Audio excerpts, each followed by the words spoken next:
Diz assim o texto sagrado: ouvindo Marta que Jesus vinha, saiu-lhe ao encontro. Maria, porém, ficou em casa. Preste muita atenção. Ouvindo Marta que Jesus vinha, saiu-lhe ao encontro. Maria, porém, ficou em casa. Disse Marta a Jesus: se tu estivesses aqui, meu irmão não teria morrido. Mas ainda agora sei que tudo o que pedires a Deus, Ele te concederá. Disse Jesus: teu irmão ressurgirá. E Marta respondeu: eu sei, ressurgirá na ressurreição do último dia. E disse Jesus: eu sou a ressurreição e a vida. Quem crê em mim, ainda que esteja morto, viverá. E todo aquele que vive e crê em mim, nunca morrerá. Crês tu nisto? Ela disse: sim, Senhor, eu creio que tu és o Cristo, o Filho de Deus que havia de vir ao mundo. Depois que ela disse isso, voltou e chamou Maria, sua irmã em particular, dizendo: o mestre está aqui e te chama. Quando Maria ouviu isso, levantou-se depressa e foi encontrar-se com Jesus. Ora, Jesus ainda não tinha entrado na aldeia, mas estava num lugar onde Marta o encontrara. Quando os judeus que estavam com Maria em casa e a consolavam, perceberam o quão rapidamente ela se levantara e saíra, seguiram-na, supondo que ia ao túmulo para chorar ali. Quando Marta chegou ao lugar aonde Jesus estava e o viu, caiu-lhe aos pés, dizendo: Senhor, se tu estivesses aqui, o meu irmão não teria morrido. Jesus, vendo-a chorar, e também chorando os judeus que com ela vinham, comoveu-se profundamente em espírito e perturbou-se. Perguntou ele: onde o puseram? Responderam: Senhor, vem e vê. Versículo 35, o texto tão famoso, né? E Jesus chorou. Diga amém por essa palavra. Senta dando glória a Deus aí onde você estiver. Aleluia, aleluia. Glória a Deus, glória a Deus. Caminhando em linha aqui com o que disse o pastor, eu me lembrava que uma das coisas que nos ajudam a redimensionar e consequentemente fortalecer a nossa fé são as frustrações que acontecem no nosso caminho. Quando você conhecer alguém que tem uma fé grande, certamente essa pessoa foi frustrada em algum momento. Não tem como você desenvolver uma fé relevante, atuante, poderosa, sem que essa pessoa com tamanha fé tenha passado por algum caminho, em algum momento, onde ela tenha vivido uma frustração. E essa frustração, ela tem a ver com a expectativa que a gente cria naquilo que a gente queria que Deus fizesse. E normalmente aquilo que a gente quer que Deus faça, não está em nós a dúvida de que Ele tem poder para fazer, mas sempre o questionamento de que tempo Ele fará. E normalmente o nosso tempo, ligado à nossa necessidade de querer que Deus faça algo agora, nem sempre caminha de acordo com a vontade do tempo de Deus fazer o que nós queremos que Ele faça. Até porque na maioria das vezes queremos que Deus haja por necessidade. E necessidade não é a prioridade que move a mão de Deus ao nosso favor. E infelizmente a gente tem um pouco de dificuldade com isso, porque fomos criados de certa maneira e doutrinados por alguns pais na fé, pessoas que amamos, que nos ensinaram, que abriram o caminho e que nós honramos muito. Sem eles não estaríamos avançando como nós estamos avançando, e eu prolongo nesse elogio para não parecer uma crítica, é apenas um fato. A verdade é que muitos dos que vieram antes de nós desenvolveram um hábito de buscar a Deus no pedido de socorro e não de relacionamento. E isso vai desenvolvendo ao longo do nosso relacionamento com Deus o mesmo hábito de buscar a Deus em momentos de socorro. Tanto é que a gente normalmente é ruim de devocional e bom de campanha, não é? É quase que mais ou menos isso que acontece na nossa vida. Somos muito mais motivados na área da nossa necessidade. Quando a coisa aperta, é que tomamos passo de fé. Quando não temos mais opção, então tornamos Deus a nossa escolha. E isso não é bom, porque isso vai fazendo a gente andar devagar, onde a gente já deveria estar correndo. Faz a gente boiar, aonde a gente já deveria estar nadando intencionalmente. Por causa disso, acreditamos que as orações mais piedosas serão respondidas com mais eficácia, ao ponto de que contrariamos o que disse o profeta, e na verdade é Deus falando de si mesmo pela boca de Isaías, no capítulo 64, versículo 4, quando ele diz: porque desde a antiguidade com o ouvido não se percebeu, nem com o olho se viu, um Deus que trabalha para aqueles que nele esperam. Então veja, o texto é claro. O que move a prioridade de escala, de expediente de trabalho de Deus não é necessidade. Não é necessidade. Mas acostumamos-nos a recorrer a Deus só em momentos de calamidade. Então hoje, quando queremos desenvolver com Ele um relacionamento de intimidade, de paternidade, encontramos desafios como as disciplinas espirituais, que deveriam ser coisas simples para nós, mas não são. Porque colocamos em Deus apenas expectativas emocionais de coisas que queremos que Ele faça, e não daquilo que Ele quer ser na nossa vida. Só para a gente poder entender de maneira ainda mais ampla, a maioria de nós que estamos aqui numa noite de hoje, é sexta ou sábado? Me ajude. Numa noite de sexta-feira, a maioria de nós que estamos aqui, num culto que já se estende em horário, e isso não atrapalha a sua permanência nele, me mostra um nível de maturidade de fé. Você reconhece Deus como único. Você reconhece que Deus é digno do seu tempo, do seu melhor. Eu vejo temor aqui, eu vejo reverência aqui. Eu vejo entrega aqui. Eu vejo aqui nessa noite gente que não teve em Deus uma opção, mas fez dele a sua escolha. Senhor, eu vou lá, eu quero te ouvir, eu quero te servir, eu quero te adorar. E aí, dentro dessa perspectiva, eu posso afirmar que a maioria de nós que estamos aqui não temos dificuldade em reconhecer Deus como único. Deus é o único na nossa vida. Outros deuses não disputam com o nosso Deus no nosso coração. E quando eles ousam disputar conosco, o Espírito Santo logo liga o alerta, o termômetro da nossa devoção, e ele começa a nos incomodar. E então o nosso tempo na internet incomoda, o período de devocional curto demais em comparação ao que Deus quer revelar incomoda, e tantas outras coisas, mostrando sempre que o altar do nosso coração é rendido conscientemente, voluntariamente, a um único Deus, a um único Senhor. Jeová é o seu nome. Isso já é certo. Não temos embates espirituais e psicológicos acerca disso. Ele está nesse lugar de único. Só para eu ter certeza que você está me ouvindo bem, complete aí. Ele está nesse lugar de... Mas vamos falar a verdade, aonde está a nossa dificuldade nos últimos dias? Não é reconhecer que Deus é o único, mas é colocá-lo também no lugar de primeiro. Porque uma coisa é uma coisa e outra coisa é outra coisa. E às vezes, de fato, Deus é o único, mas não tem sido o primeiro. E para Ele, isso faz diferença. Isso faz diferença. E qual é a única maneira de tornar esse relacionamento um relacionamento que aquilo que Ele é e aquilo que Ele se tornou é maior do que as necessidades que estão ao meu redor? Não só tornando Deus único, mas tornando também Deus o primeiro.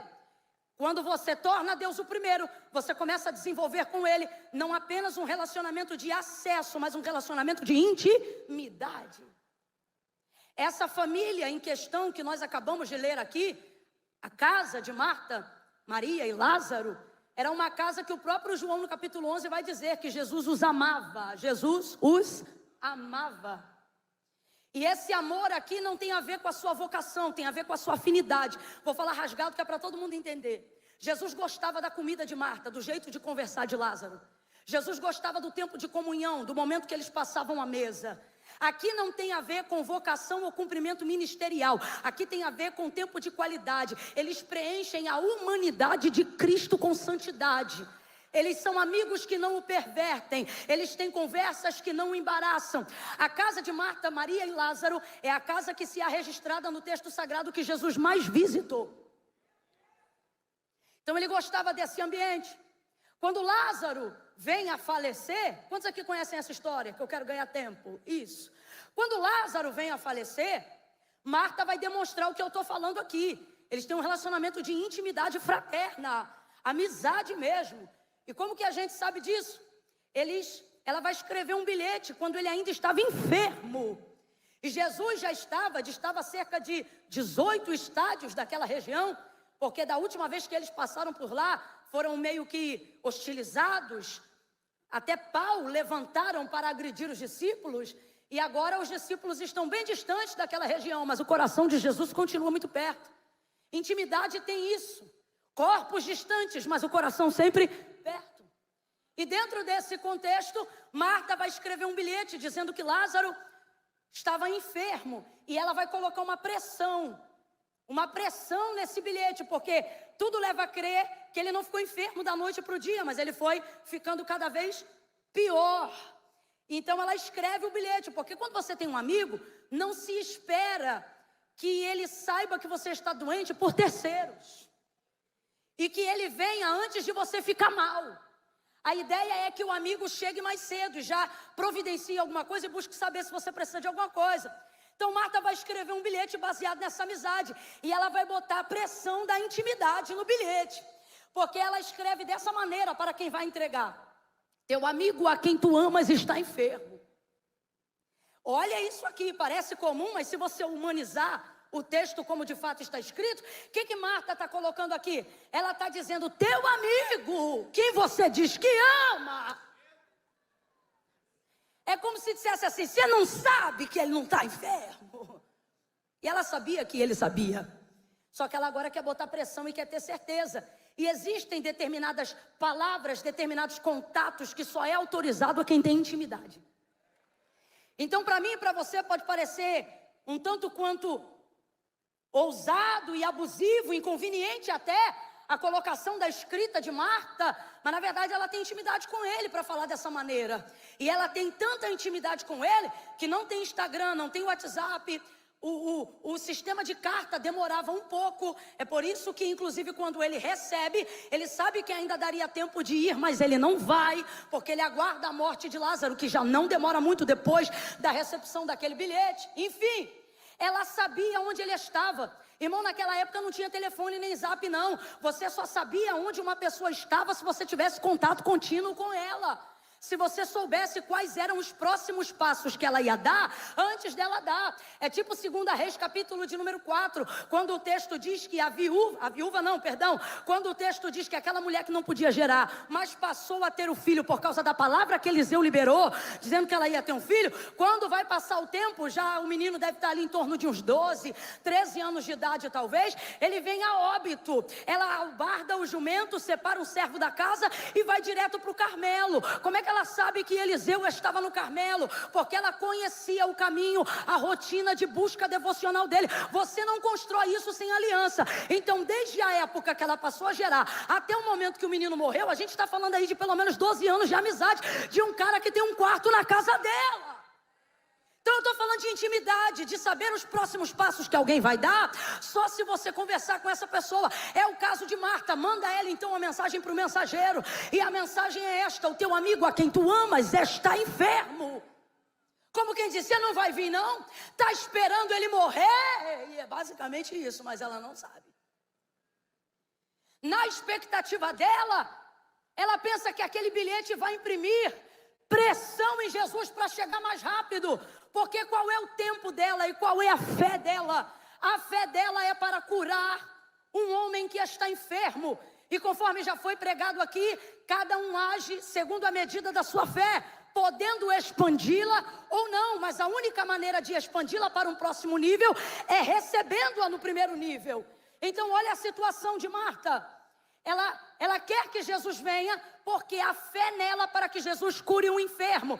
A fé de Marta, se eu pudesse comparar em nível de medida, é uma fé semelhante à fé de Jairo. Marcos capítulo de número 15.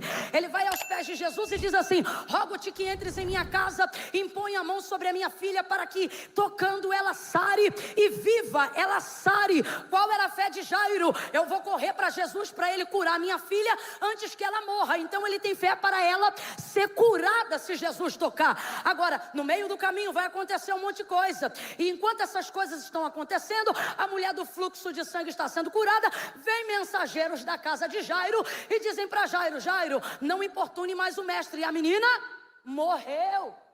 Querendo dizer para ele: ó, chega, a medida já acabou, não há nada mais que seja feito. Eu não sei qual era a situação de Jairo ali naquele momento, mas ele nada respondeu, talvez apático pelaquela informação. Jesus vai olhar para ele e vai dizer: não temas, crê somente.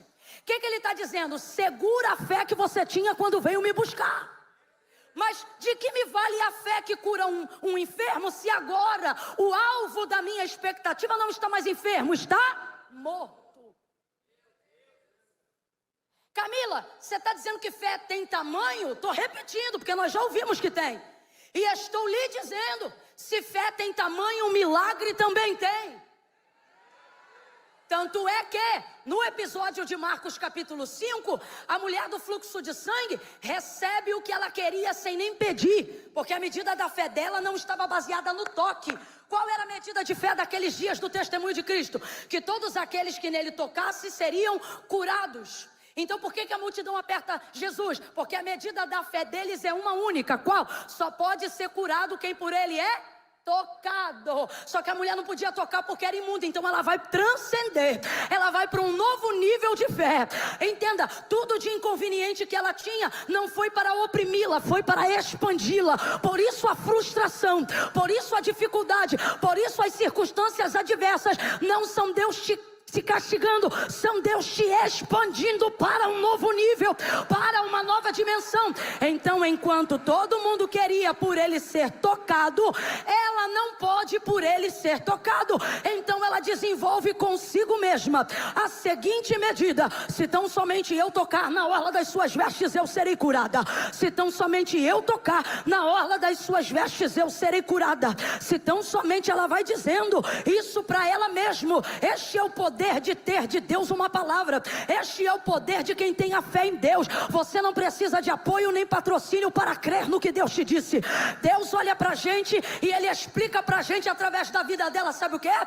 Que Deus não usa a fé que as pessoas têm na gente para as coisas acontecerem. Deus usa a fé que a gente tem nele para as coisas acontecerem.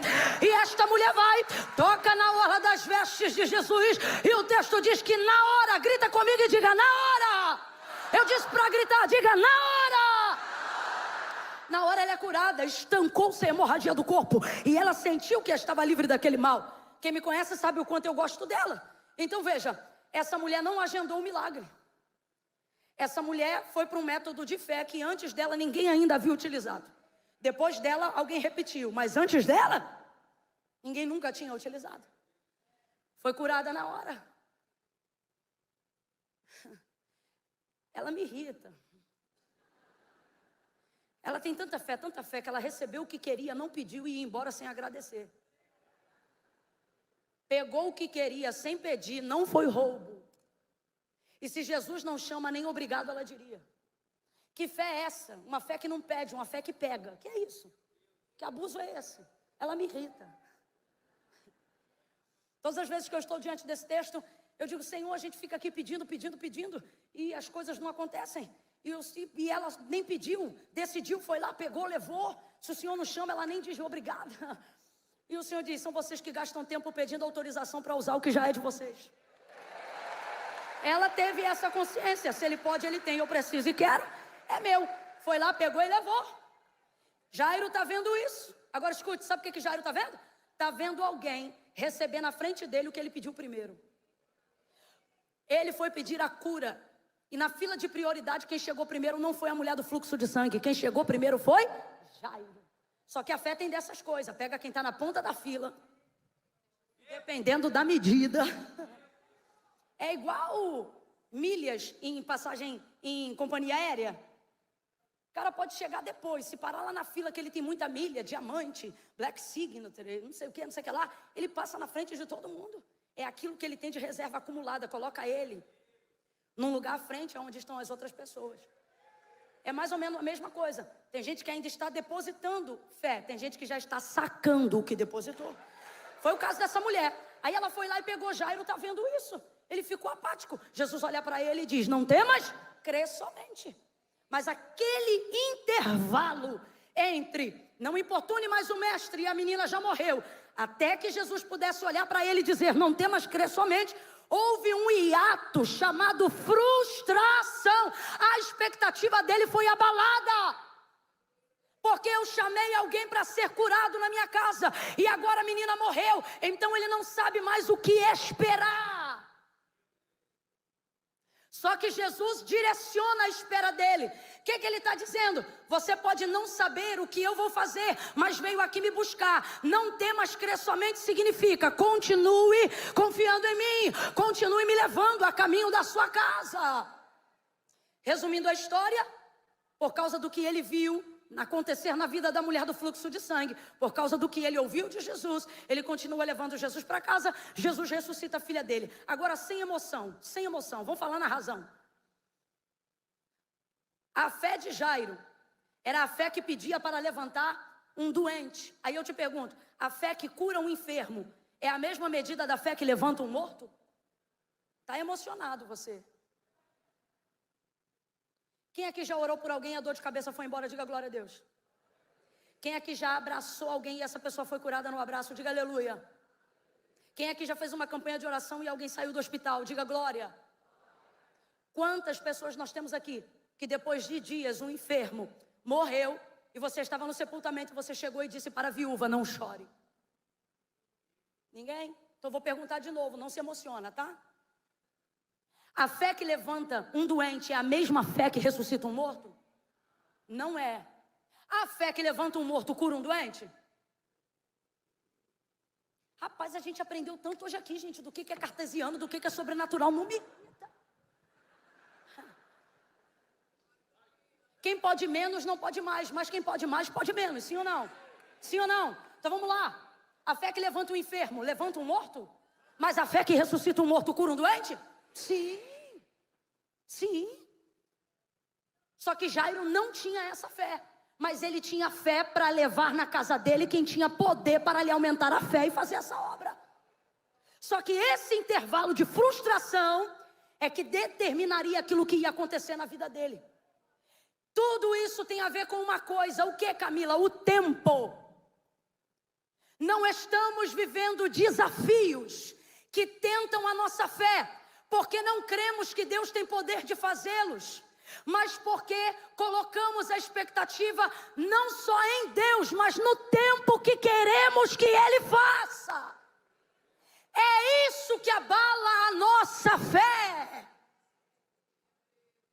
A gente fala de Sara, que ouviu os anjos dizerem que ela iria gerar a Isaac e riu. Só que a gente esquece de falar que Abraão ouviu do próprio Deus que Sara iria gerar Isaac, e ele não só riu, como disse: oxalá viva Ismael, faria o Senhor um ventre como de Sara gerar um filho. Ele duvidou muito mais naquele momento, ao ponto de sugerir para Deus: engrandece Ismael, como quem diz, Isaac não tem como existir. Está no texto. Aí o Senhor diz assim para ele: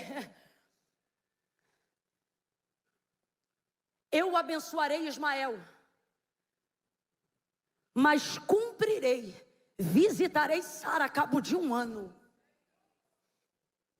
e ela vai gerar o filho da minha aliança. O que ele está dizendo? Abraão, eu não caminho de acordo com a sua frustração. Não é porque eu não fiz no seu tempo.